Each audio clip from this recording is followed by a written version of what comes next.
This is your daily stretch routine. We're going to start by bending the knees, taking a deep breath up, and extending the spine, and then repeat again. Bend the knees, deep breath in, and extend the spine.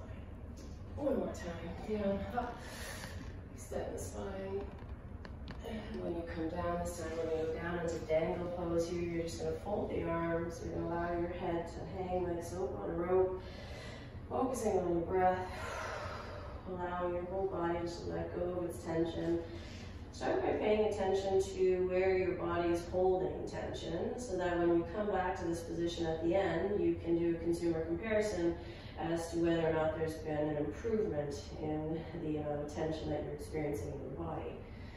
After you've taken a couple of breaths in the dangle position, making sure that your head is hanging, you're going to unfold those arms and you're going to walk all the way up to downward dog. You're going to spread your feet apart slightly. And in downward dog, the goal is to try and get your head to come back towards your knees as much as you can. And you also want to make sure that your heels are touching the floor. If you find that you're up on your tippy toes because your calves are too tight, that's okay. You just want to alternate one leg and the other, trying to drive the straight leg heel into the floor, and then switch, and switch, and switch. And just take your time with this, don't rush this. Do as many as you need to do until you start to feel a little looser through those calves.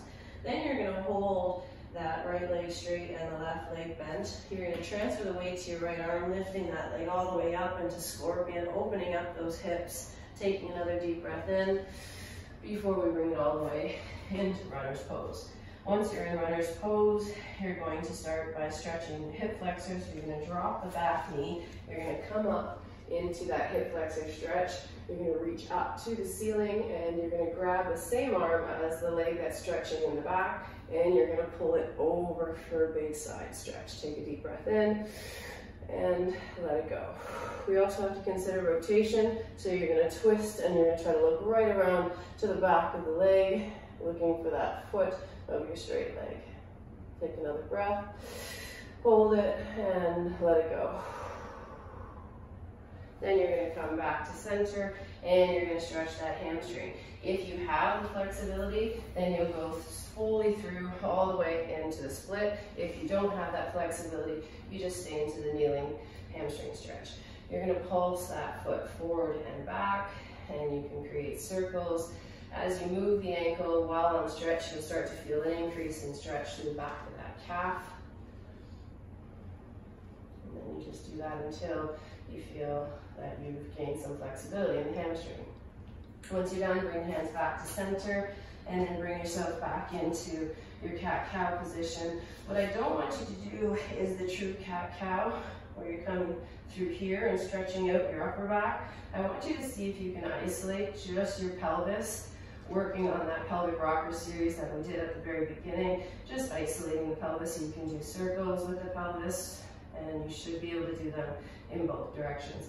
Tuck those toes back in, get ready to come back up into downward dog. Again, alternating those legs,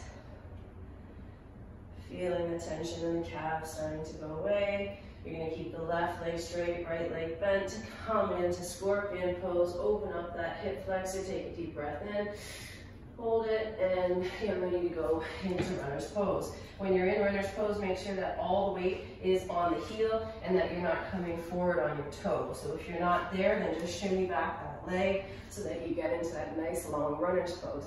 Then you're going to drop down onto that knee, coming back into that hip flexor stretch, reaching up to the sky with the same leg and arm, pulling over, taking a deep breath in, and let it go. Again.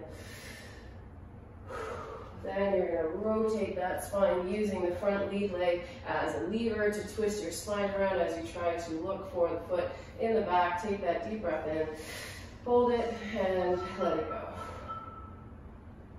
Then you're going to come back and you're going to kneel back into that hamstring stretch. Just as before, if you have that flexibility, you go into your full split. If not, you stay here and you just work on moving the ankle forward and back, forward and back.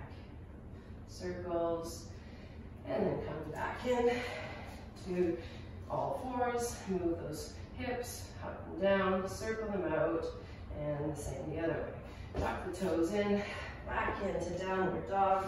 This time we're going to go out to our full plank, slow descending push up, and then up into cobra. Holding cobra here, floating just off the floor. If you can't, then just let your legs and thighs go down. But if you can, stay up and float. Then we're going to go back into that plank position, all the way back into downward dog, alternating those calves once again.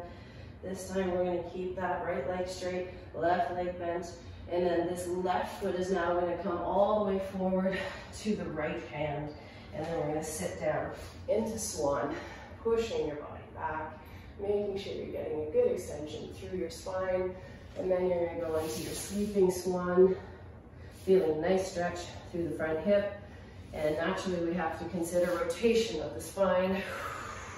And you're going to use that lead leg as a lever, and the back of your elbow pushes you around as you try to locate your foot behind you. Take that deep breath in, hold it, and let it go. One more time, and let it go. Then you're going to come back to your sleeping swan, and right away you should feel that that's infinitely easier to get into. Back up into your straight swan. And then hands come forward, tuck that toe in the back into your plank, slow descending push up, cobra up, and breath. Another breath.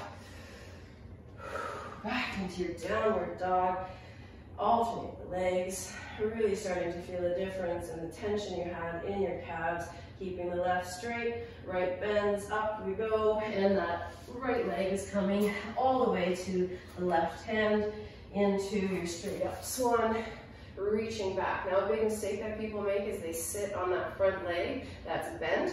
I want you to try to gravitate your weight towards the straight leg in the back. And then you go into your sleeping swan, stretch here. Again, you feel that in the bent leg, hip. And then you come up, and we're gonna add that rotation. The back of the elbow meets the thigh, and you twist your spine all the way around, trying to locate your foot behind you. Use your breath, hold it, and let it go. One more time, inhale, and exhale. Coming back forward to your sleeping swan. There you should feel like you fall in a lot easier. Taking a few breaths here. Back up into your straight swan. Hands forward, tuck the knee in, and now you're back into your pelvic rockers, loosening up the pelvis. Circle it out both ways. Tuck the toes in, going back up to downward dog, all the way forward into that plank. Slow descending push up, cobra, hold and breathe. And back to the plank. This time you're just going to kneel, and I'm going to turn sideways for the sake of the video. You're going to spread the legs out wide to frog, flex the feet. Make sure you're pushing back. You want to make sure your hip is in line with your knee. You don't want to be too far forward on that stretch. You got to be pushing back from your hands, feet are flexed, and the knees are just about a 90-degree bend. From here, you can add the needle or threading the needle. So you just come right through and you push off this arm to help with more rotation through the shoulder. Again, working the breath.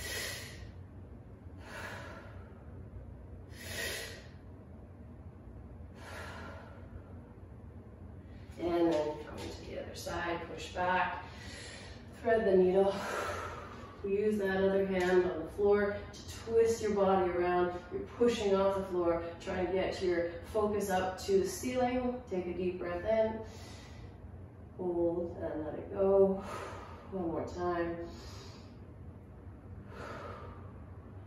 And back to center. Coming back in slowly with the legs. You can do one of two things here. You can do a side single leg straddle pose, where you're going to feel the stretch through the inner thigh, or you can go right into your full straddle if you have the flexibility, and you're going to come as low as you can. Hold that position, and you want to make sure that you're on the front of your sit bones in this position, so it's recommended to have a prop under your bum to help push your hips forward and to effectively stretch the front of the thighs. All too often people do this stretch and they look like this when they're stretching. So they're not actually accessing the muscle that they're looking to stretch. And that is your daily stretch routine.